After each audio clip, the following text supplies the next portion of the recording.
बच्चे हमने ना लास्ट क्लास में ना एसी जनरेटर ख़त्म किया था, ठीक है। उसमें तो सिर्फ एक ही टाइप का न्यूमेरिकल था। आपने ई नोड की वैल्यू पता लगानी थी, एन बी ए ओमेगा, इसी टाइप के उसमें क्वेश्चन थे। अब हम नेक्स्ट टॉपिक शुरू कर रहे हैं, ट्रांसफार्मर। अब आपको मैं ना एक बार दोबारा फिर समरी बता रहा हूँ।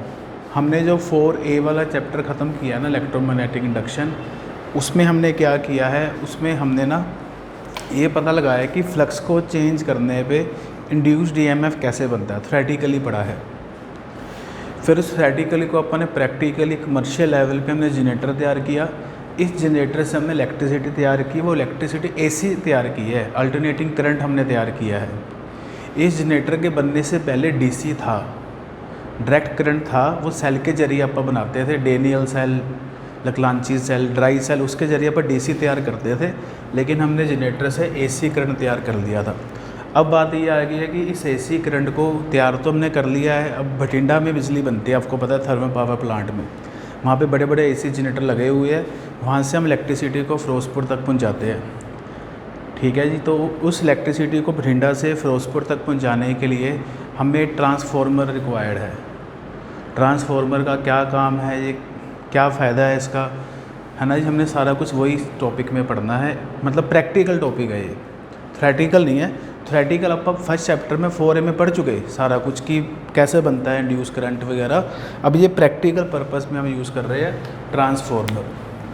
तो बड़ा इंपॉर्टेंट टॉपिक है और इसी के कारण हमारे घर तक लाइट आ रही है।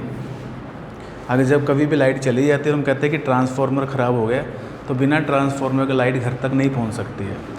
तो ट्रांसफार्मर है क्या, पहले ये पढ़ेंगे। बट इस transformer, it is a device which is used to transmit,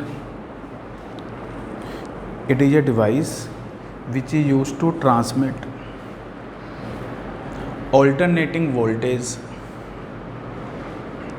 which is used to transmit alternating voltage up to large distance,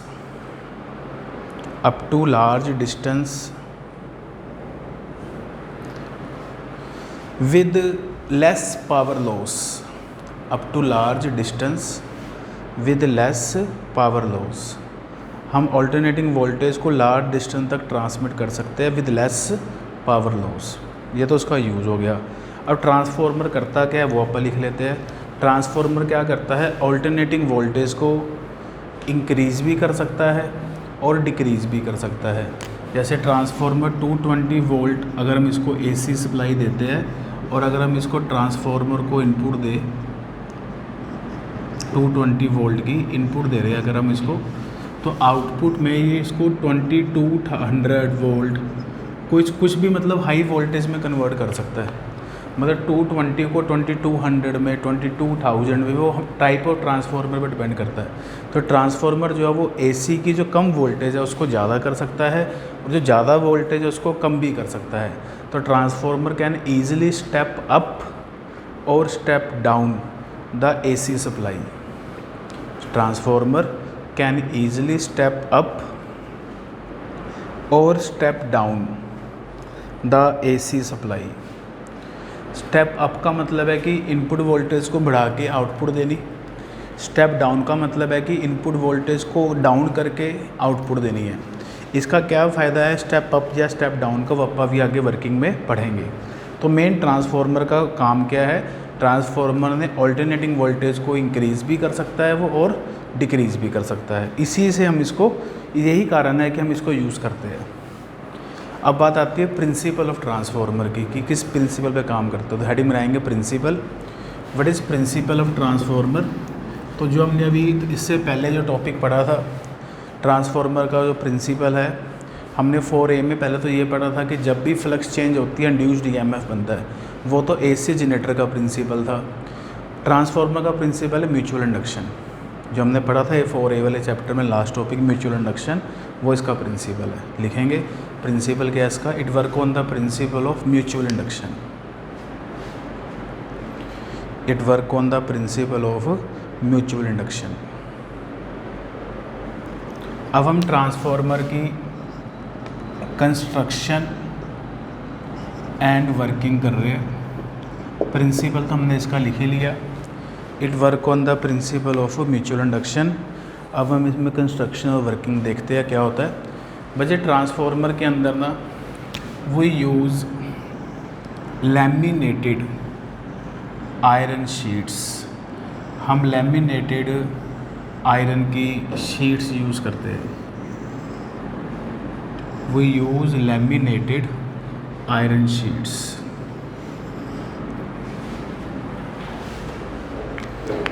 पहली शीट, फिर गैप बना के दूसरी शीट, फिर गैप बना के तीसरी शीट, इस तरह ट्रांसफार्मर की हम लैमिनेटेड शीट्स बनाते हैं।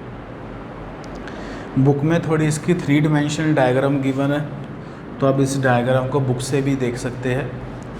इस लैमिनेटेड आयरन शीट्स के ऊपर हमने लेफ़्ट साइड पे प्राइमरी कॉइल को, मतलब इंडक्टर है, प्राइमरी कॉइल को वाइंड किया होता है P1 P2। ये प्राइमरी कॉइल है और इस प्राइमरी कॉइल को हमने AC सप्लाई दे दी। इसके लेफ़्ट साइड पे हम प्राइमरी कॉइल को वाउंड कर देते हैं, मतलब कॉइल को वाउंड कर देते हैं, और उस कॉइल का नाम है प्राइमरी कॉइल। ट्रांसफार्मर में लैमिनेटेड शीट्स है, शीट लगा के ना पहली शीट दूसरी तीसरी ऐसे आमने सामने थोड़ा गैप में रख के हम ना इसकी ना वो कर देते हैं, वाइंडिंग कर देते हैं, मतलब स्टिचिंग कर देते हैं इसकी कॉइल्स की ना, कॉइल की स्टिचिंग कर देते हैं जैसे हम थ्रेड की स्टिचिंग करते हैं, और वो ऐसे घूम घूम के यहाँ पे हम AC सप्लाई दे देते हैं। और आउटपुट में फिर हम कॉइल की वाइंडिंग करते हैं, लेकिन जो आउटपुट वाली कॉइल है उसको हमने नाम सेकेंडरी दे दिया। S1 S2 हमने सेकेंडरी नाम दे दिया आउटपुट वाली कॉइल को। और जो सेकेंडरी कॉइल है इसके साथ हम ये एक तो रेजिस्टेंस लगा देते हैं, आउटपुट रेजिस्टेंस, यहाँ से हमने आउटपुट लेनी है, और इसके साथ हम यहाँ पे की लगा देते हैं। वही जब आपको ज़रूरत है आउटपुट की तो की को क्लोज़ कर दो, जब आउटपुट की ज़रूरत नहीं है तो की को ओपन कर दो। तो अभी फ़िलहाल जो की है वो हम क्लोज़ कर रहे हैं, हमने अभी आउटपुट लेनी है ना, तो हमने की को क्लोज़ कर दिया। तो ये सिंपल सी एक डायग्राम मैंने बनाई है। वैसे तो प्रैक्टिकल जो ट्रांसफार्मर उसमें बहुत कुछ होता है, बेसिक डायग्राम ये है कि ट्रांसफार्मर में हमने लैमिनेटेड आयरन शीट्स के ऊपर इनपुट साइड पे प्राइमरी कॉइल वाइंड की है, मतलब कॉइल वाइंड किया उसका नाम प्राइमरी रखा। आउटपुट में हमने कॉइल वाइंड की उसका नाम रखा secondary. AC supply is given to the primary coil and output is taken from the secondary coil. तो हम इसकी थोड़ी सी कंस्ट्रक्शन वर्किंग लिख लेते हैं, लिखेंगे on thin laminated iron sheets, on thin laminated iron sheets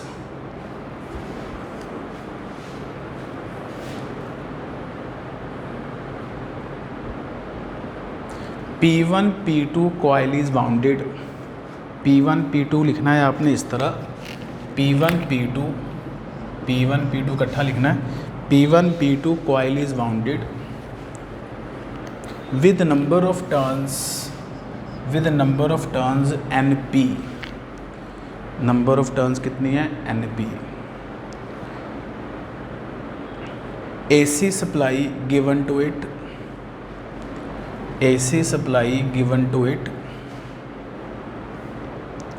and it is called primary coil, and this coil is called primary coil। इसको हमने एब्रीविएट कर दिया, नाम दे दिया प्राइमरी कॉइल का। मैं जिसको हमने AC सप्लाई दिया है ना, उस कॉइल का नाम है primary coil. On the other side of the sheets,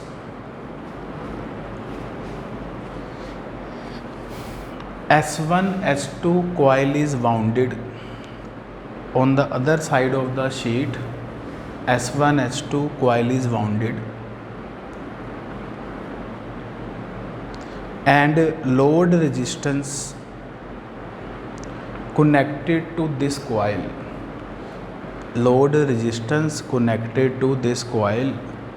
हमने इस कॉइल के साथ क्या लगाया है? लोड रेजिस्टेंस लगाया है।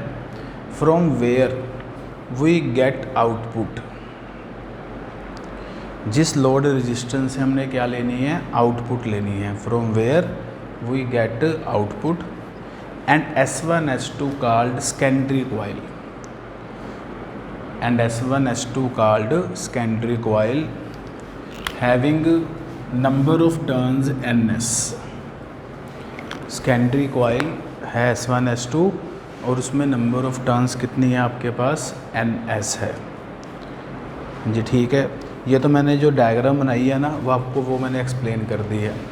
अब मैं मान के चल रहा हूँ कि जो मैंने ट्रांसफार्मर बनाया है ये आइडियल है। प्रैक्टिकली आइडियल ट्रांसफार्मर नहीं होता, बट हम आइडियल कंडीशंस में काम कर रहे हैं। अभी हम लिखेंगे कि let us suppose that this transformer is ideal, कि ये ट्रांसफार्मर ना आइडियल है। और आपको पता है एसी सप्लाई हमने दी हुई है, एसी में लगातार फ्लक्स क्या होती है, करंट क्या होता है, चेंज होता है। करंट चेंज होने से लगातार फ्लक्स क्या होगी, प्राइमरी कॉइल में चेंज होगी। ये आयरन की शीट्स है, ये लैमिनेटेड शीट्स है आयरन की। आपको पता है जो आयरन है वो फेरोमैग्नेटिक मटेरियल है। फेरोमैग्नेटिक मटेरियल ना मैग्नेटिक फ्लक्स को प्राइमरी कॉइल से ना सेकेंडरी तक लिंक करवा देगा। मतलब प्राइमरी की जो फ्लक्स है ना वो सेकेंडरी कॉइल के साथ लिंक करेगी, और लिंक करने में कौन सा मटेरियल हमें हेल्प कर रहा है, आयरन शीट्स। तो थोड़ी वर्किंग समझते हैं इसकी। पहले वर्किंग बड़ी आसान है। Primary coil is connected to AC supply. AC supply में लगातार करंट क्या हो रहा है, चेंज हो रहा है।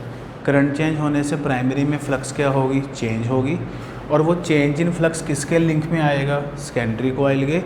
तो सेकेंडरी कॉइल में बनेगा इंड्यूस्ड ईएमएफ, क्योंकि फ्लक्स चेंज हो रही है due to mutual induction. Secondary coil में इंड्यूस्ड ईएमएफ किसके कारण बना, ड्यू टू म्यूचुअल इंडक्शन। और प्राइमरी कॉइल में भी बनेगा इंड्यूस्ड ईएमएफ, खुद में भी फ्लक्स चेंज हो रही है, वो बनेगा ड्यू टू सेल्फ इंडक्शन। तो प्राइमरी में इंड्यूस्ड ईएमएफ बना ड्यू टू सेल्फ इंडक्शन, क्योंकि खुद में भी फ्लक्स चेंज हो रही है। और सेकेंडरी में इंड्यूस्ड ईएमएफ किसके कारण बना, ड्यू टू म्यूचुअल इंडक्शन। तो एक तरह का ट्रांसफार्मर एक प्रैक्टिकल एग्जांपल है जिसमें प्राइमरी में सेल्फ इंडक्शन होती है और सेकेंडरी में म्यूचुअल इंडक्शन होती है। तो लिखेंगे हम इसमें, since AC supply given to the primary coil, since AC supply given to the primary coil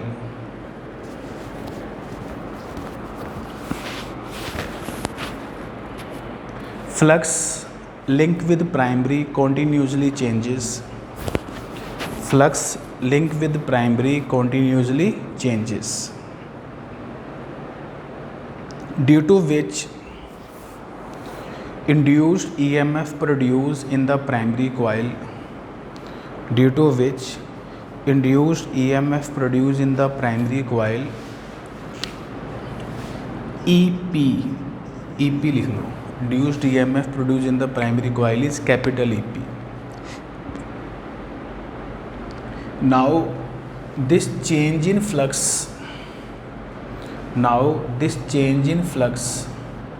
link with the secondary coil, this change in flux link with the secondary coil due to mutual induction,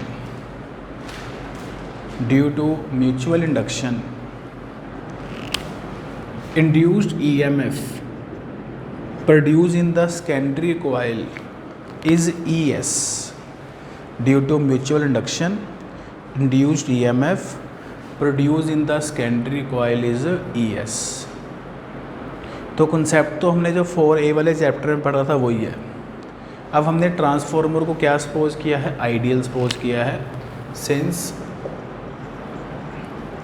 transformer is ideal, अगर ये transformer ideal है तो there is no flux loss. Transformer अगर ideal है ना तो flux का loss नहीं होगा। फ्लक्स के लॉस का मतलब यह है कि जितनी प्राइमरी की एक टर्न में फ्लक्स बनती है उतनी ही सेकेंडरी की एक टर्न में फ्लक्स बनेगी। फ्लक्स का लॉस नहीं होगा, इसका मतलब है कि flux in primary per turn should be equal to flux in secondary per turn.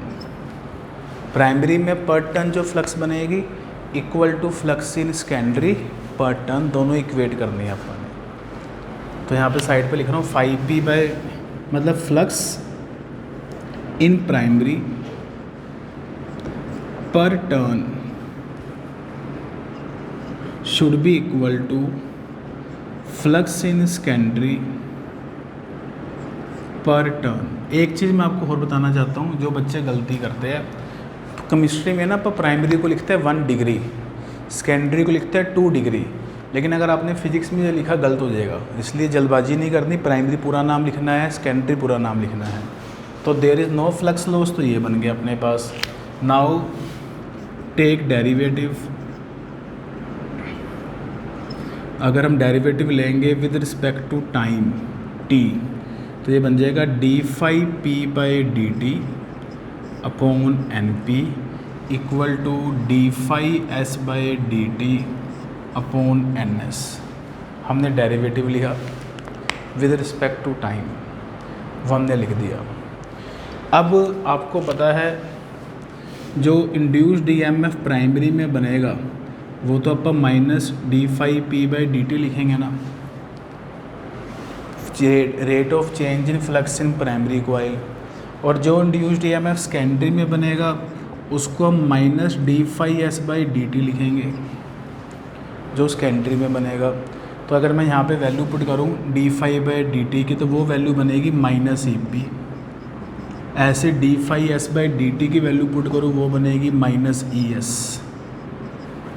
दोनों तरफ से माइनस से माइनस कैंसिल हो गया, तो आपका ये बन जाएगा EP/NP इक्वल टू ES/NS।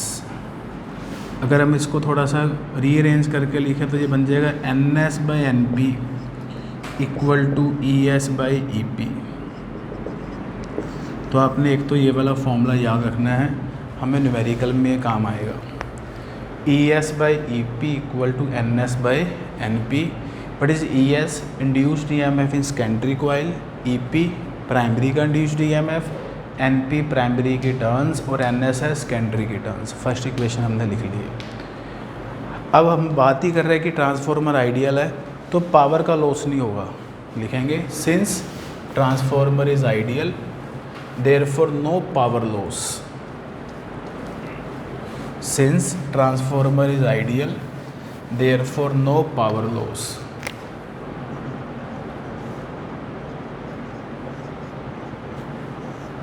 अगर पावर का लॉस नहीं होगा ट्रांसफार्मर में, तो इनपुट जो पावर है it should be equal to output power, अगर पावर का लॉस नहीं है। What is input power? Input voltage EP, input current IP, ये इनपुट पावर होगी। What is output power? ES voltage और IS है करंट, ये दोनों इक्वल होगी अगर पावर का लॉस नहीं। हम मान के चल रहे हैं कि ट्रांसफार्मर जो मैंने बनाया है जो आइडियल है, तो इससे आपके पास ES/EP जो बनेगा ना, वो IP/IS बन जाएगा। ये सेकंड इक्वेशन होगी। तो अगर मैं सारा कुछ ये फर्स्ट और सेकंड को कंबाइन करके लिखूं, तो कंबाइन करके अपन ये लिखा जाएगा अपने पास ES/EP equal to NS/NP equal to IP/IS। अगर मैं सारा कुछ कंबाइन करके लिखूँ ना, तो ये बनेगा ES/EP equal to NS/NP equal to IP/IS। अगर हम सारा कंबाइन करके लिखें, तो ये मैंने ट्रांसफार्मर का एक आपके सामने फॉर्मूला तैयार कर दिया। यही यूज़ होना है सारे न्यूमेरिकल्स में। बस जो सेकेंडरी कॉइल है उसको अपन कहते हैं आउटपुट, जो प्राइमरी कॉइल है उसको हम कहते हैं इनपुट। तो न्यूमेरिकल में हमें ये चीज़ काम आएगी, secondary is output and primary is input. अब बात आती है कि जो ट्रांसफार्मर है दे आर ऑफ 2 टाइप्स, लिखेंगे they are 2 types of transformer. First type है स्टेप अप ट्रांसफार्मर, जो आपको मैंने स्टार्टिंग में भी बताया था अभी। First type is step up transformer. हाँ जी, what is step up transformer? जिसमें आउटपुट वोल्टेज इंक्रीज़ करती है, तो लिखेंगे the transformer which increase the output voltage. जो आउटपुट वोल्टेज को इंक्रीज़ करता है, तो स्टेप अप ट्रांसफार्मर में आउटपुट वोल्टेज ES है जो ES को इंक्रीज़ करता है। तो स्टेप अप में हमेशा ना ES ज़्यादा आएगा, स्टेप अप में हमेशा ES की वैल्यू ज़्यादा होगी। अब बात करते हैं कि अगर अपने वो स्टेप अप में आउटपुट वोल्टेज ज़्यादा है तो बनाते कैसे हैं उसको ऊपर। तो यहाँ से फॉर्मूले से देखो, अगर ES की वैल्यू ज़्यादा है तो आपने कुछ नहीं करना, आउटपुट में नंबर ऑफ़ टर्न ज़्यादा कर दो, NS ज़्यादा कर दो। तो स्टेप अप में ना NS की वैल्यू ज़्यादा होती है, तो आपने आउटपुट में सेकेंडरी कॉइल में नंबर ऑफ़ टर्न ज़्यादा कर देनी है, तो वो स्टेप अप ट्रांसफार्मर बन जाएगा। अब स्टेप अप में आउटपुट वोल्टेज ज़्यादा है, यहाँ से अगर आप चेक करें, अगर ES ज़्यादा है, ध्यान से देखना, अगर ES ज़्यादा है स्टेप अप में तो IS की वैल्यू क्या होगी, कम होगी। तो स्टेप अप में वोल्टेज ज़्यादा है तो करंट कम हो गया, वोल्टेज ज़्यादा है तो करंट क्या हो गया, कम हो गया स्टेप अप में। मतलब आउटपुट वोल्टेज ज़्यादा, आउटपुट करंट कम है। कहाँ यूज़ करते हैं, बाद में करते हैं वर्किंग में, और ये मैंने आपको टाइप बताई स्टेप अप। नेक्स्ट आता है स्टेप डाउन। हाँ जी, स्टेप डाउन में क्या होगा, जिस ट्रांसफार्मर ने आउटपुट वोल्टेज को क्या करना है, डिक्रीज़ करना है, the transformer which decrease the output voltage, जो आउटपुट वोल्टेज को डिक्रीज़ करेगा उसका नाम है स्टेप डाउन ट्रांसफार्मर। और स्टेप डाउन ट्रांसफार्मर में आउटपुट वोल्टेज ES है, ES की वैल्यू कम होगी। अगर ES की वैल्यू कम होगी तो फॉर्मूले से अगर आप देखें तो number of turns secondary coil में कम हो जाएगी, और जो करंट होगा IS वो ज़्यादा हो जाएगा, जो करंट है उसकी वैल्यू क्या हो जाएगी, ज़्यादा हो जाएगी। तो ये स्टेप डाउन में हमने सारा कुछ लिखा, मतलब सारी ये स्टेप अप में लिखा है। ठीक है जी, अब हम बात करते हैं, एक डेफिनेशन है वर्किंग, यहाँ तक ठीक है, बस यहाँ तक कि पेपर में आएगी, यहाँ तक लिखना है। अब हम इसके क्वेश्चंस कर रहे हैं, क्वेश्चन लिखेंगे। पहला question, what is the transformation ratio, what is the transformation ratio. Transformation ratio क्या होती है, ट्रांसफॉर्मेशन रेशो होती है R, स्मॉल r, और इसका फॉर्मूला होता है NS/NP, मतलब सेकेंडरी टर्न्स की रेशो प्राइमरी टर्न्स के साथ, NS/NP। तो बताओगे आप स्टेप अप के लिए, ये ना 1 मार्क्स में पूछ लेते हैं ना, स्टेप अप के लिए जो ट्रांसफॉर्मेशन रेशो है वो NS/NP के बराबर तो है ही। स्टेप अप में NS की वैल्यू ज़्यादा है तो क्या ट्रांसफॉर्मेशन रेशो ग्रेटर देन 1 बनी, यस ग्रेटर देन 1 बनी। तो ये ना ऑप्शन में आते हैं ऐसे कि ट्रांसफॉर्मेशन रेशो क्या है स्टेप अप के लिए, या न्यूमेरिकल में आपको NS/NP दे देंगे, ट्रांसफॉर्मेशन रेशो बतानी है। स्टेप डाउन के लिए ट्रांसफॉर्मेशन जो रेशो बनेगी आपके पास वो लेस देन 1 बनेगी। स्टेप डाउन में transformation ratio less than 1, step up में ग्रेटर देन 1। ये 1 मार्क्स में बनता है, सिंपल सा क्वेश्चन है। नेक्स्ट क्वेश्चन लिखते हैं आप इसमें, कैन वी स्टेप अप और step down the DC supply, can we step up और step down the DC supply, क्या हम DC सप्लाई को स्टेप अप या स्टेप डाउन कर सकते हैं। तो आपको पता है DC current, DC voltage time के साथ चेंज नहीं होता। अगर DC करंट टाइम के साथ चेंज ही नहीं हो रहा तो ना तो इंड्यूस्ड EMF बनेगा, तो ट्रांसफार्मर वर्क ही नहीं करेगा। तो आंसर आएगा no, we can not step up और step down the DC supply. DC supply जो अपन ने पढ़ी है direct current, we can not step up और step down the DC supply because it can not change with time, it can not change with time. तो जो DC supply है ना वो टाइम के साथ चेंज नहीं होती, इसलिए ना तो हम DC को स्टेप अप कर सकते हैं और ना ही उसको हम स्टेप डाउन कर सकते हैं। तो इसके 1-2 ये क्वेश्चन थे, बाकी बच्चे हम नेक्स्ट क्लास में ट्रांसफार्मर कैसे प्रैक्टिकल यूज़ होता है, इसके क्या न्यूमेरिकल्स हैं वो हम नेक्स्ट क्लास में करते हैं। Thank you.